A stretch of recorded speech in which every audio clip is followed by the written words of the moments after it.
everyone! So, gabi na. Pagod na yung mga driver ko. So, tayo muna magdadrive. Ngayon, meron tayo isang kliyente sa Bicol na kailangan puntahan. Contractor siya. Gusto niyang kunin yung services natin for plumbing and equipment. So, makababang trabaho na naman to. Tara, samahan niyo ako. Sigurado, nosebleed ako rito kasi foreign joy yung kausap natin. Okay? Tara, samahan niyo ako.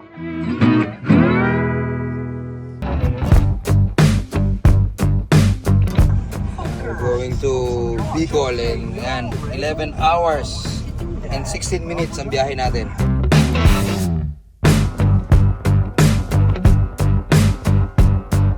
Ayan, dito tayo sa, anong bayan na ba to? I think ano na to, Gumaka. Diesel muna tayo, tsaka bathroom break. Paabang biyahe ito. It's a very long night. Tapos after nito, pagdating, pahinga lang ng konti. Biyahe naman tayo ng Pangasinan. So, yan talaga trabaho natin. From north to south, south to north. Okay?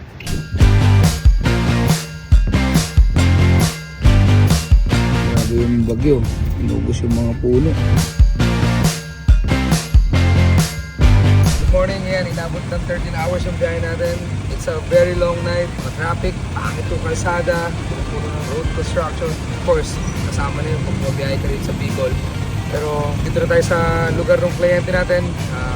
Tara, samahan niyo.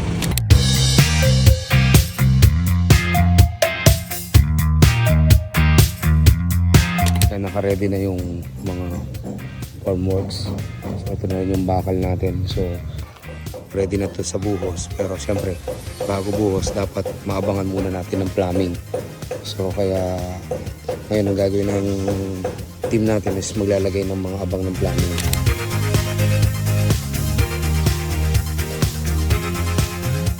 Nagli-leak test tayo ngayon. So, tinetest natin kung mabababa yung tubig o hindi. Yan ang skimmer. Yan yung mga return. And then, i-drain sa ibaba. Ayun yung falls niya.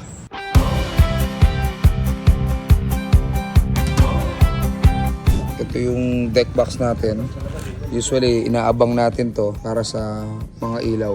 Ito yung pinaka-junction box natin. So, ayan, meron yan. Bawat meron yan. Bawat ilaw, meron yan. To make sure na pag nagpalit tayo ng ilaw, dito tayo mag-splice para hindi mabasa yung connection ng wire natin. Nakalagay na yung vacuum natin doon kung nakikita nyo. So yun yung vacuum natin, threaded yan. At the same time, ayan, meron din vacuum dito sa gilid na to. Meron tayong mga return dito. Ayan, nakalagay na rin. So nakita nyo, puro threaded lahat yun. Testingin natin ito mamaya pag puno na yung pool. Good morning ngayon. Nandito tayo sa site ngayon, ha? Tapasyalan natin. Papa-under natin to ngayon for the first time. Actually, napa-under na to before. Papa-under natin to for the first time with the client. Kasi nung nakaraang punta natin dito, walang kuryente. Kaya hindi mapa-under to. Okay, ito yung pump room nila. So, ito yung ite-turnover natin. Kasi naipaliwanag din natin to before sa contractor at saka doon sa owner. Pero gusto nilang ulit-ulit. Kaya nandito tayo para explain ulit. Hindi mo pwede siyang biglain.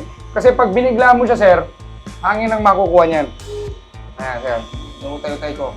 So, if you see, I'm trying to get water from the main drain. Yeah, so I'm trying to remove the air pockets. So that's why it should be little by little. Because the main drain is on the bottom, so there's a lot of air.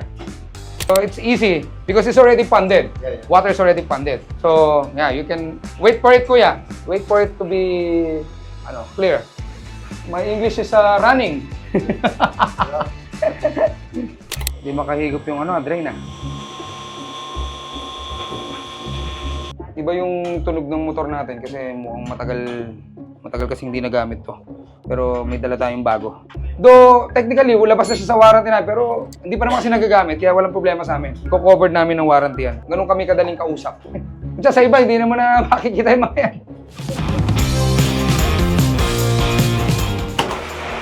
Yan ang tunog dapat niyan. That's the sound of it.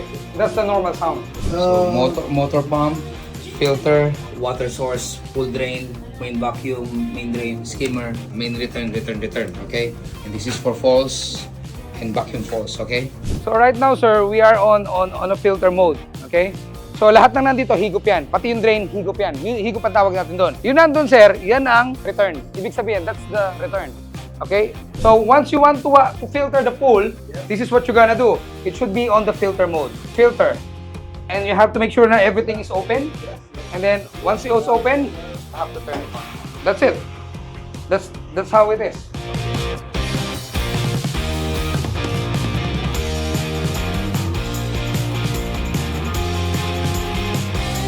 So, tinitreat pa natin yung tubig kasi nga deep well to, so nag-iba na yung color niya. So ganyan talaga pag deep well. So, pero once na nag-clear naman na to, tuloy-tuloy na yun. So kinuturo natin ngayon na kailangan niya munang i-brush yung buong paligid and then para makapag-vacuum siya.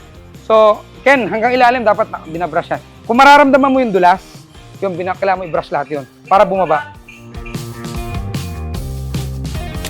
So yan, tineturn over natin to ngayon para at least alam na nila yung gagawin. Ganyan tayo every time. Kahit na hindi naman atin yung pool, ang atin lang dito is plumbing and equipment, tinuturo natin lahat yan. And tineturn over natin na maayos na kanila para at least maintindihan nila kung ano yung kailangan nila para sa basic maintenance at saka sa cleaning.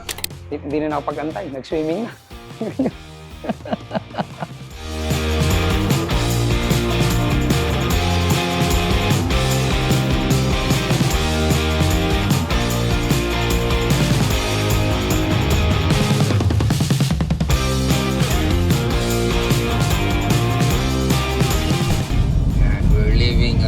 Goa, Camarines Sur.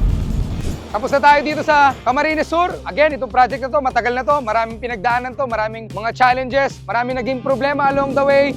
Pero lahat yan, sinulusyonan natin. At ang problema sa atin, sinusolusyonan, hindi tinatakbuhan. Mula rito sa Camarines Sur, babiyahe pa tayo ng Pangasinan. So mahaba-haba pa araw natin. So diretso tayo agad ng Pangasinan. So mula rito sa Camsur, ito ulit si Tito Sai at your service.